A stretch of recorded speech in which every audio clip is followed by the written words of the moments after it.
Start by removing mudguard tubes. Remove the all thread from the valve by unscrewing it with hand and use a long slotted screwdriver inside the cartridge broach to loosen the screw. Be careful not to lose the screw.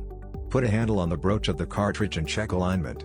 If the handle is not in the desired position, remove broach with handle and turn slightly one tooth and see if it aligns in the desired position.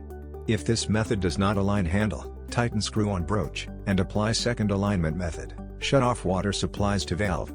Use a 3/4 inch wrench to loosen and remove the cartridge retainer nut. Use a 21/32 inch plumber's socket to slightly loosen the cartridge. Put the handle on the cartridge broach and rotate counterclockwise to the open position. Align handle in the desired position, then hold the handle in that position to prevent it from moving.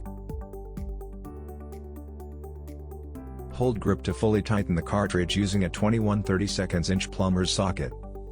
Once handle is aligned, screw on the cartridge retainer nuts and tighten lightly with the wrench.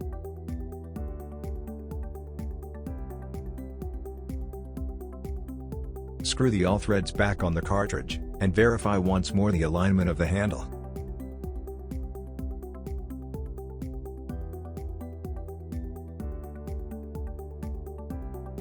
Moving on to the cold cartridge, unscrew the all thread from the valve with hand and use a long slotted screwdriver inside the cartridge broach to loosen it. Place the handle on the broach and move one tooth at a time to find the correct alignment. If correct alignment occurs in this step, tighten screw back onto the broach.